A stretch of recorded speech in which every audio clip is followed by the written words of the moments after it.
We just did a video on replacing a rear main seal in my Porsche Boxster 986, and I wanted to do a little video on seal anatomy. So what I have here is I have my rear main seal that I removed. You can see this because there's my screw holes that I did to pull out the seal.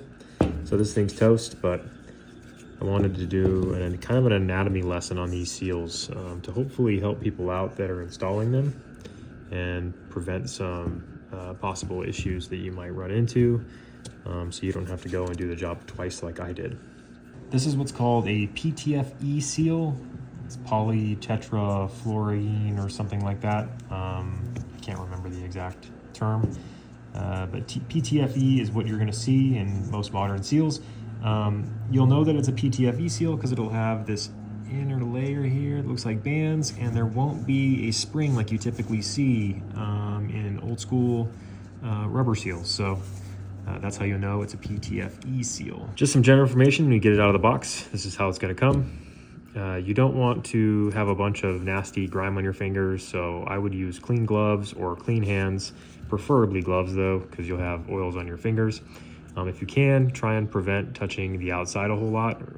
Really, I would hold the seal like this using the inner ring to handle it until you're ready to press it in the vehicle. This side here is the outer face. That's the inner face. You can tell because obviously there's a big groove, and this side there's not. This is your pressing surface. So if you were pressing this on the crank right now, you'd have something, some sort of tool to go over this and press it in over your shaft. So pay special attention to something on the inside of this. There is a ring with grooves in it that go all the way around. That's your sealing band. That's what creates your seal. Pretend again like the blue surface is your crankshaft flange, and that's going to cover it. And it's made so they're actually slightly smaller than the shaft flange, so that pressure will keep a nice tight band around your crankshaft flange. And these are really great in sealing as long as you install them properly. If you make any mistakes, they can quickly become compromised. So when you get them, it's very important to install them correctly and ensure that you know what you're looking at and looking for to avoid having to go back and redo this all over again. Before you go to press this seal in, very, very important. Pretend like this blue ring is your crankshaft flange. You want to ensure that it is completely clean and dry all the way around the flange, as well as the engine side surface. You want both surfaces to be extremely clean, free of oils, debris, and so on. So I would spend tons and tons of time preparing those surfaces. Use brake cleaner or isopropyl alcohol and clean up those surfaces really, really nicely before pressing this in, and ensure that they're dry. These seals are meant to be installed dry. Do not put grease, do not put oil. Install it dry and it will work perfectly. When you go to press this in,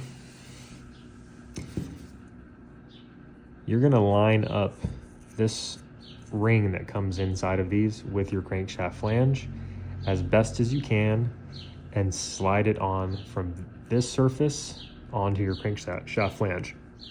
You need to be very careful while you do it, and I'll show you why. So if we were to slide this off, as it slides on there, it's very important that this ring here isn't touched in any way other than when it leaves this surface and goes onto your vehicle's flange. If you see anything happen with this seal, like when you're pressing it in, if it compromises and flips on you like that, and you start seeing those bands on the outside, that's wrong.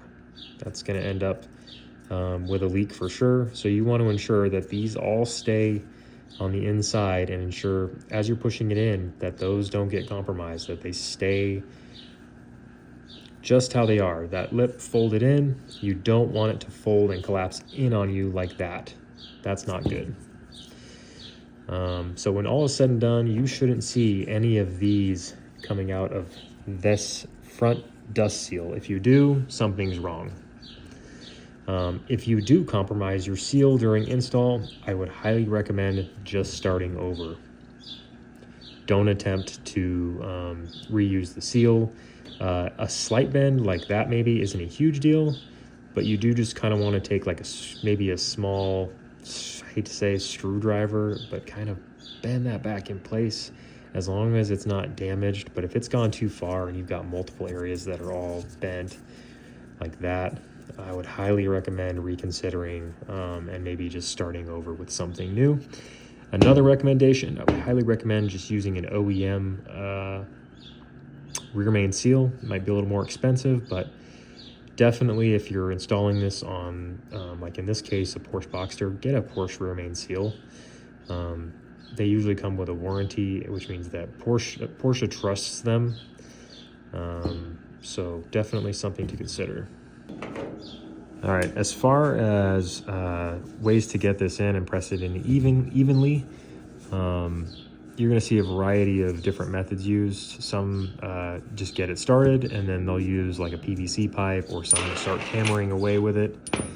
I highly recommend trying to find some sort of tool to press this in evenly, and probably avoid hitting it with a hammer or any type of impact like that, just because these are so delicate and easy to compromise in the process of installing.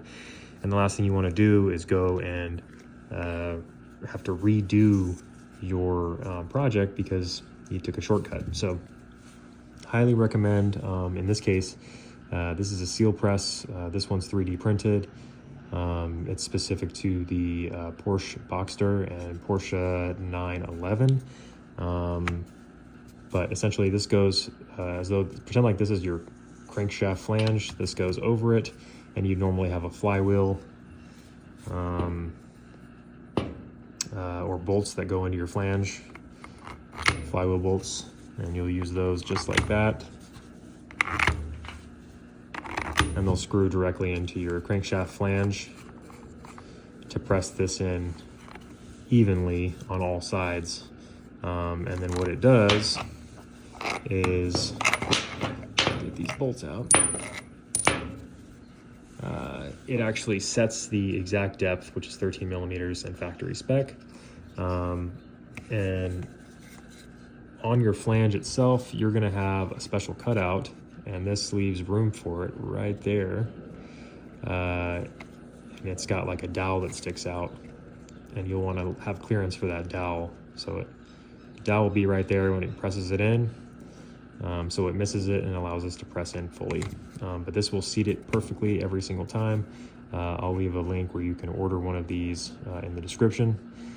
But this is highly effective, works great, and presses in those seals to the perfect depth all the way around, and creates a really good seal. One last thing about these, when you finally have it pressed in place, you should not disturb it for at least 4 hours. Don't start putting your flywheel on, don't start torquing anything down, nothing. Just put the seal on and let it sit for 4 hours minimum. The reason being is that it's going to conform to that surface, and you don't want to go sliding it around and ruin its process in doing so. You want this seal to sit there and do its job and conform to the crankshaft flange. If you go and disturb it in any way, and that includes torquing your flywheel or just moving it a little bit, you could compromise the seal, and it won't last as long as it potentially could have, or you might end up with a leak immediately, an immediate failure, which would be terrible. So that pretty much wraps it up. Again, PTFE seals. These are what you're seeing now instead of the ones where you typically see like a spring around the inside edge. So you're going to see these more and more common, and they do create a much better and longer lasting seal, but there are some things that you have to be aware of. So I really hope this helps. If you have any questions or comments, things you'd like to see in the future, go ahead and drop the question in the comments, and I'll try and get back to you as soon as I can.